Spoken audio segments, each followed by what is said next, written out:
Miren, señores, tal y como habíamos dicho desde el inicio, o al inicio, aquí hay hoy un tema muy importante para las centrales, para los trabajadores, no para los taxistas, no para los transportistas, ni cobradores, sino para los trabajadores en términos general. La gente oye hablar, la gente escucha hablar de sindicalistas, escucha hablar de dirigentes, escucha hablar de federaciones, oye hablar de sindicatos, oye hablar de confederaciones, oye hablar de cooperativas, pero cada una de esas cosas o de esas instituciones son basamentadas y reguladas, cada una, por una estructura direccional con organismos de dirección que son los que componen esa estructura, cada una regida por un código diferente, aunque del mismo código de trabajo. Una por la ley 520 sobre asociaciones y otra por la modificada ley 120 sobre asociaciones y otra por el código de trabajo en el libro quinto del artículo 360 hasta el 92 sobre sindicatos y federaciones y confederaciones. Pero para eso tenemos una de las pocas personas que hay en este país con la capacidad, el entrenamiento y la experiencia necesaria para desglosar el tema. Con nosotros está el señor Gómez Cerda. Buenas tardes, Gómez. Buenas tardes. ¿Cómo está todo? Muy bien, muy bien. Vamos a ver. Para la formación, Gómez Cerda, de un sindicalista o de un dirigente, mejor dicho, ¿cuáles son los primeros pasos para después de eso entonces que podamos pasar a lo que es el papel que va a jugar ese dirigente en su estructura organizacional? Muy bien. Bueno, lo primero que vamos a hablar es sobre lo que es la organización sindical, digamos el ABC del sindicalismo. Primero nosotros tenemos como trabajadores que darnos cuenta, todos, de que un trabajador solo no tiene capacidad para enfrentarse a las leyes, a el sistema que estamos viviendo, ni siquiera a los patronos, y por lo tanto necesita de otros compañeros, sean de oficio, sean de empresa, sean de industria, para organizarse sindicalmente. Entonces es necesario primero que nosotros tomemos conciencia de la importancia de la organización sindical. Hay ONG, hay sociedad civil, pero dentro de todas esas organizaciones el sindicalismo es el que representa los derechos y las libertades de los trabajadores. El trabajador puede escoger qué tipo de organización es la que va a pertenecer, porque hay sindicatos que se constituyen por oficios, quiere decir el oficio que desempeñan normalmente. Por empresas, quiere decir por la empresa donde trabaja. Puede ser de profesión, como son los profesionales liberales que tienen diversas profesiones, o puede ser sindicatos de diversas industrias.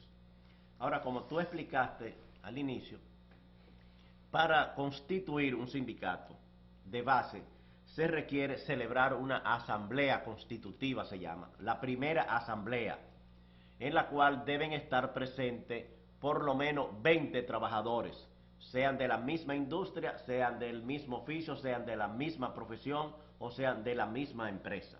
Eran números nones antes, 20 21, o más, 20 o 21, más o más de 20. para que no fueran pares. Para que no fueran pares. En esa asamblea, las decisiones que se tomen tienen que ser por mayoría. Quiere decir, la mayoría son los que tienen que tomar las decisiones.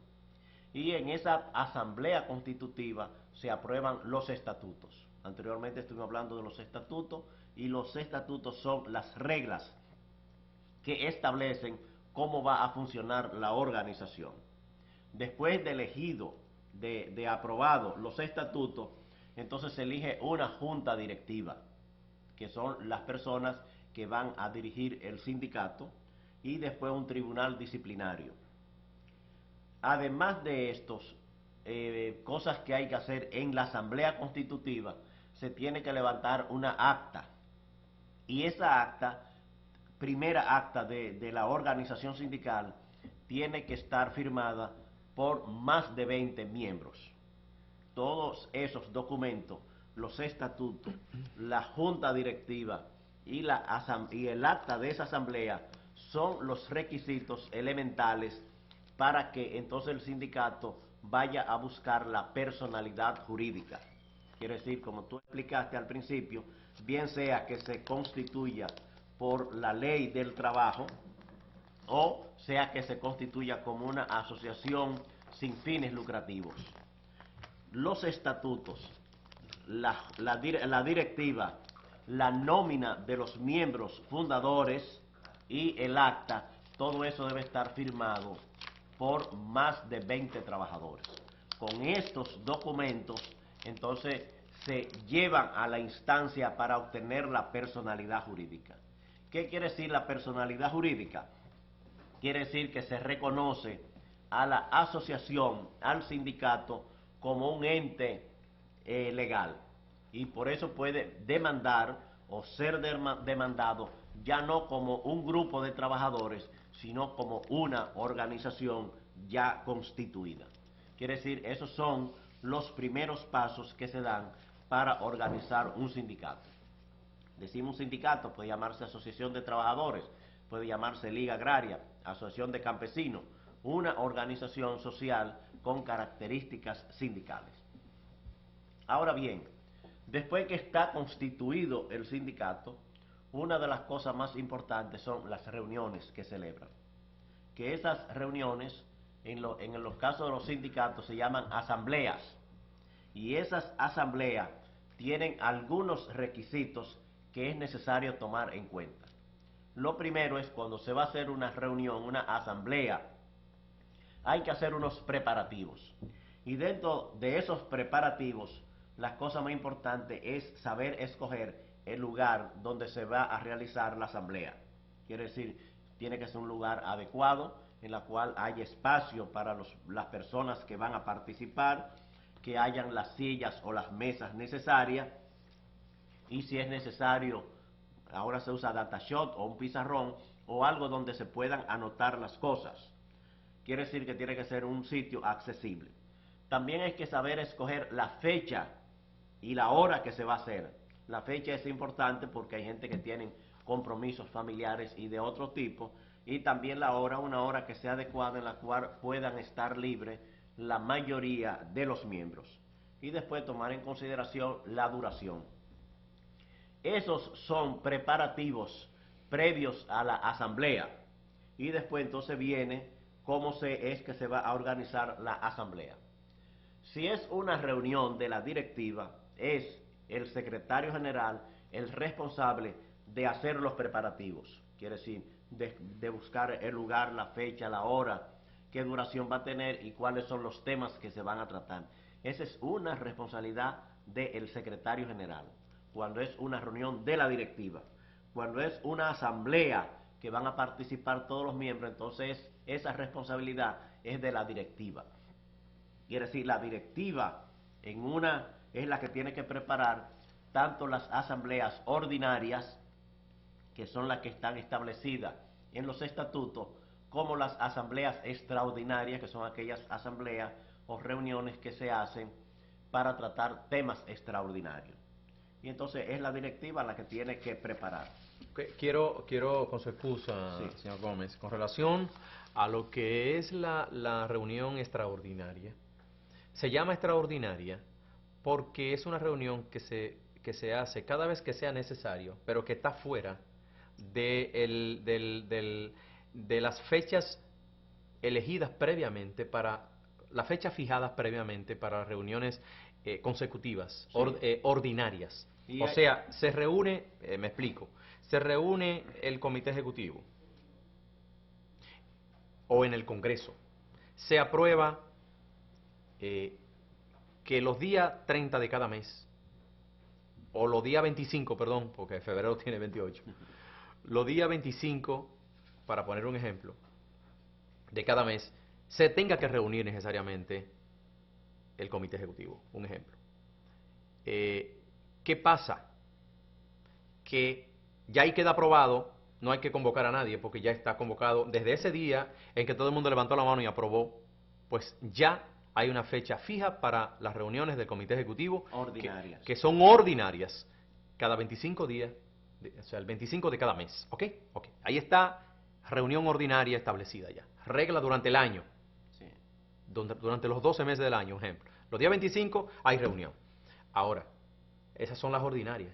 Pero cuando se trata de la extraordinaria es porque el secretario general tiene que convocar una reunión extraordinaria para el 18, para el 15 o para el 13, dependiendo de la urgencia que haya. Y la diferencia de esas dos asambleas es que en la reunión ordinaria, cuando se comienza, se puede modificar la agenda, pero la reunión extraordinaria es solamente para tratar los temas que motivaron la convocatoria. Quiere decir, si es para un tema, ahí no hay otro tema que se puede incluir, sino el tema que motivó la convocatoria.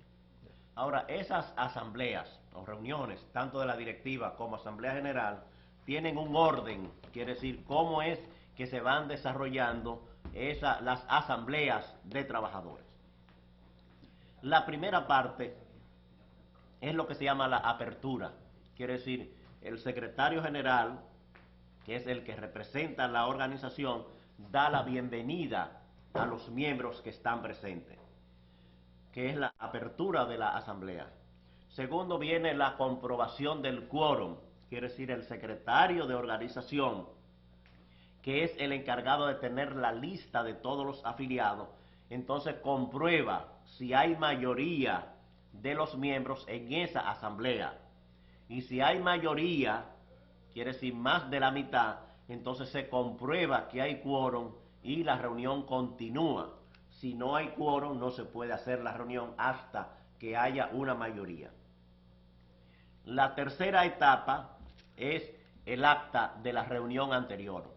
El secretario de Actas y Correspondencia tiene que dar lectura al acta de la reunión anterior para que los que participaron en esa reunión tengan conocimiento de cuáles fueron los acuerdos y las resoluciones. Pero aquellos que no participaron, entonces tienen la oportunidad de enterarse, de informarse qué se trató en la reunión anterior.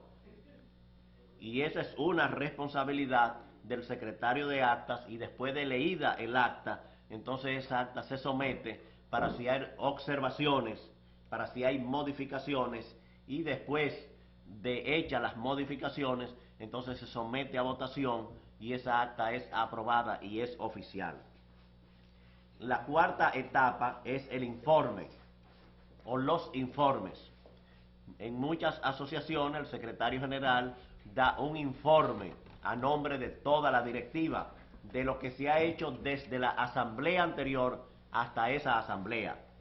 En otros casos, cada uno de los secretarios rinde un informe de sus actividades, pero siempre tiene que haber un informe de finanzas que corresponde al secretario de Finanzas informar cuál fue la evolución económica desde la última asamblea hasta esa asamblea.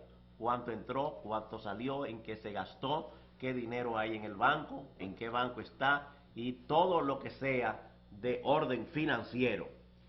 Y esos informes que rinden los secretarios de finanzas o tesoreros deben estar refrenados o aprobados por los comisarios, que previamente tienen que ver, informarse si esos números que están ahí corresponden a las facturas o a las órdenes que ha hecho la asociación, o si esas erogaciones han sido aprobadas por la asamblea.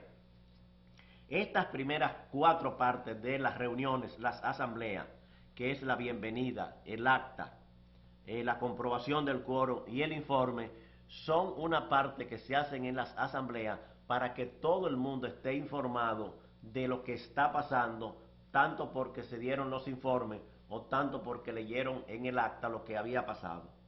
Y después de esa parte fundamental, esas 4 etapas, entonces se tratan los temas centrales. Quiere decir, los temas que han motivado esas reuniones y que han sido aprobados en la agenda. Y ya en esos temas, entonces hay debates. Quiere decir, los debates se tienen que tomar acuerdos o decisiones sobre los temas debatidos. Pero hay Gómez Cerda, hay algunas organizaciones e instituciones que, como su estructura dirigencial es por organismo, cada organismo tiene un representante. Hay un secretario de organización, hay un secretario, como usted dijo, de finanzas, hay un anticorrespondencia, hay uno de deporte, hay uno de